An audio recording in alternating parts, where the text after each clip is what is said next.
over the weekend when Duchesne scores that goal to send you guys to the Western Conference Final in an epic overtime game. Just relive it for me and take me back to that. Yeah, you know what? It was well, just a lot of emotion, right? We finished with the second best record, regular season record in the league behind the Rangers, win the Western Conference during the season, and the bonus for that is you get the Las Vegas Golden Knights in the first round and the Colorado Avalanche in the second round, the last two Stanley Cup winners. So it was quite a gauntlet of teams, and credit to our group. They didn't make excuses. They just kind of rolled up their sleeves and dug in, and but it was a relief to get through both those teams because you could argue they're two of the top 5 or 6 teams in the league. And we know how talented your team is, but the mental toughness of this team really stands out. You guys were down 0-2 to Vegas. You win that series. You lose game 1 up against the Avalanche in crushing fashion, and then you pull off 3 straight, and then you go on the road and win a game 6. Just how about the mental toughness of this group, and how do you kind of get the feel of your squad in the locker room and you see that resiliency?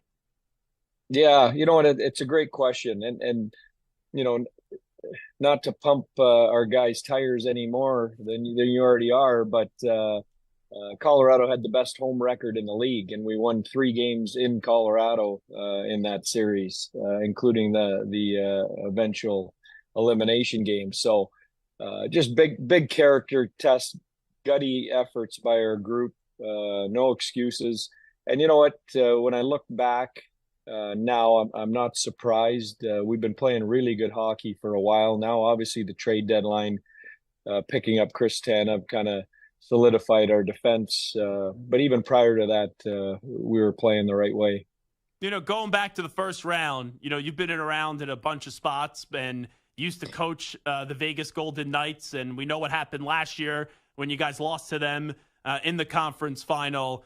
When you were able to defeat them, what did that mean to you personally? Where obviously you're happy, but then some of the guys on the other side. Yeah, you know what? It was a little easier this year than last year. I think you're a year removed. Last year when they beat us, my feeling was if we couldn't win, I really hoped that some of those players and some of the people I worked with there in my time would get an opportunity to win because there was some fantastic players and people that I developed relationships with while I was there. A year later, you're another year removed and they did win. So it was almost a feeling like, okay, you had your turn. How about we get a turn now? But I'll tell you what, that was a war of a series. Went 7 games. I mean, Vegas was much better than their record. They had a ton of injuries all year and ended up getting healthy for playoff game 1. And that roster top to bottom, I believe, was better than the Stanley Cup roster that we played last year in the conference finals. So that was a big task to come out of the gate and start the playoffs with.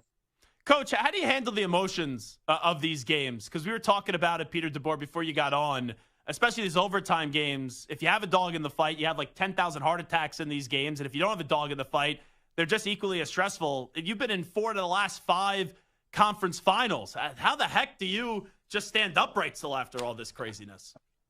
Drink heavily, Zach. I drink.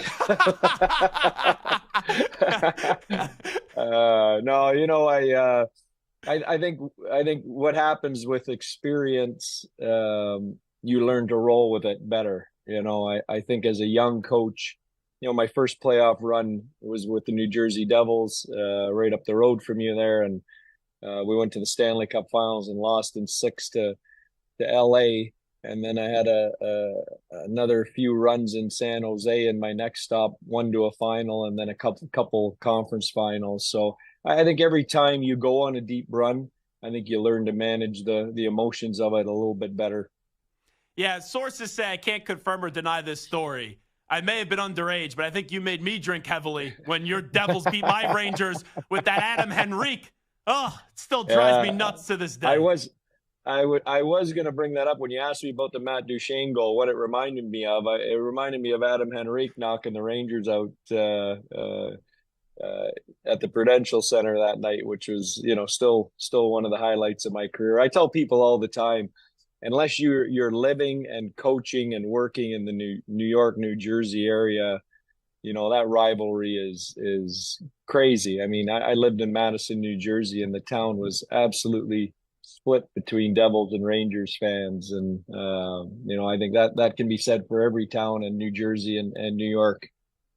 Pete DeBoer here with us. By the way, what is your drink of choice? I'm now, because I'm living in Texas, I'm a Tito soda with a splash of lime. Like it. Those home games, by the way, wild. The Stars, they have a great fan base. I've been really impressed with the fan base the last 2 years watching them since you've been the head coach.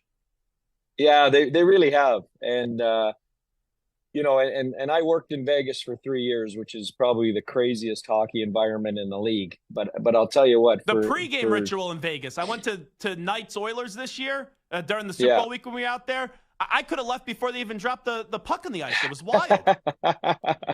Yeah. But as far as like just sheer fan energy in the building, Dallas, Texas does it as good as anybody. These people are on their seats. It's they're having fun. Everyone's got a drink in their hand, and more hockey knowledgeable base than I would have anticipated. But I shouldn't. I mean, they've been around for almost 30 years. So, it's been a real pleasure working here and our group playing in front of those fans down in American Airlines Center. Pete DeBoer here with us, the coach of the Stars. They'll go up against the Oilers in the Western Conference Final. Stars had the most points in the West this year. We know how great the Oilers team is. We saw their excellence last night where they just dominated that game. I know it got close late like most of these games do. When you were watching that Oilers game last night, you know the team, and obviously you played them throughout the year, but what really stands out to you about them? Well, I think a lot like us. It's a team that went on a deep run last year, recognized that they had some shortcomings and went out and addressed them, for Edmonton, Skinner looks like he's playing back at the level he needs to play at in the playoffs to win. But they're also deeper on defense and deeper up front. When you've got guys like Matthias Janmark on your fourth line, who I've had the pleasure of coaching in Vegas, you're a pretty deep team. And Connor Brown on the fourth line, like that, you've got some depth to your group, and that's with Adam Henrique, our old friend, on the injured sidelines. I assume he's going to be back here at some point in the series, if not game one. So. They're a much deeper team than they were a year ago, and you've always got that two-headed monster in McDavid and Draisaitl, who really have been two of the best, if not the best, players in the league the last 8-10 years. Pete DeBoer here with us, and I know this time of the year every coach is going to say, "Guys, stay out of the penalty box," but their power play is just unreal, right? We know top in the league. You mentioned every one of the great players that the Oilers have. As a coach, when you say to your guys, hey, stay out of the penalty box, you don't want their physicality to go away. So how can you still be physical but be smart up against this Oilers team? Yeah, it's a great point. And then that is priority one. I mean, if we put this team on the power play 4 or 5 times, they're going to make you pay. For our group, it's easy. We were the least penalized team in the league all year. We managed to play physical and heavy and hard and did it without taking penalties.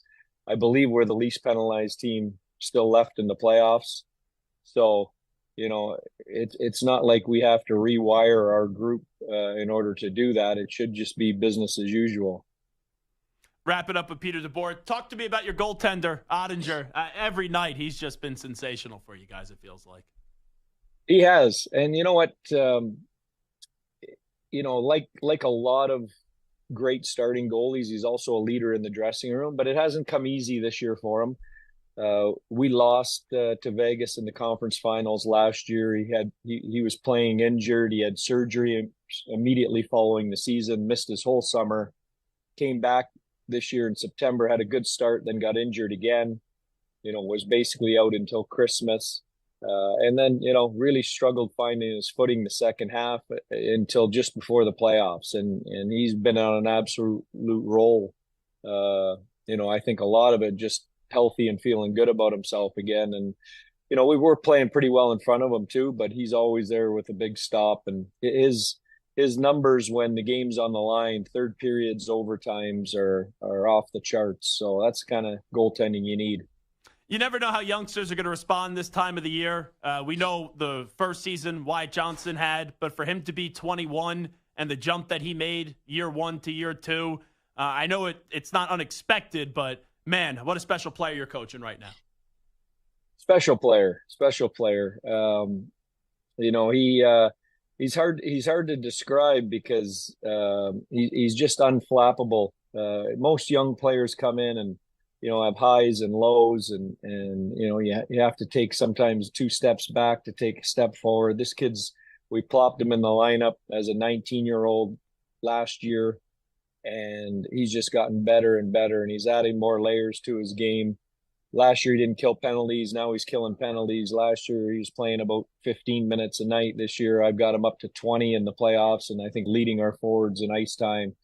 Just the more I give him, the better he gets, and he's going to be a special player for a long time in this league. And you got some youngsters on this team. Logan only played 24 games in the regular season. He's been a big player for you guys in the playoffs too, and you're asking a lot out of him. When did you know he was ready for more on his plate right away? Well, that's a great point. I mean, Logan Stankoven and Thomas Harley on defense for us are two other young players that are playing huge roles for us.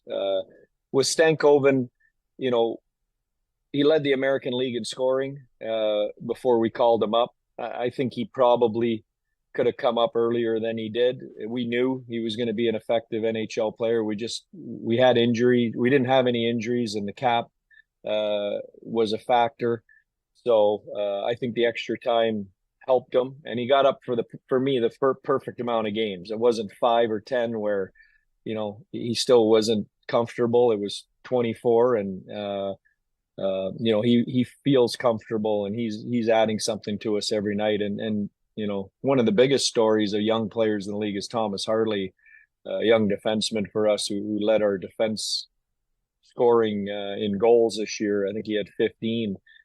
More than Heiskanen, and he plays in all situations, skates like the wind. He's been invaluable too. And I know you got to run, so last thing I'll ask you, Pete DeBoer, as you have the Stars and the Oilers going up in the Western Conference Final. Really do appreciate Coach joining us. We talked about your youngsters. I know you coach Pavelski now. This is the second time coaching him. Jamie Benn is Mr. Dallas. Just how about the Grizzly vets, I guess, on this team? Yeah, we got a great mix. You got those young kids, and then you've got that group of older veterans, Pavelski, Suter, Ben, who have had great careers and have done everything but win a Stanley Cup. And Segi did in Boston as a rookie, but it was so long ago that he says it doesn't really count anymore. He's considering himself one of those guys again. But they want nothing more than to win it, and they're willing to do anything in order to play a part in that. They've all taken less ice time, less special teams time in order to let some of these young guys flourish. And as a result, we've got a better team for it, and just fabulous leadership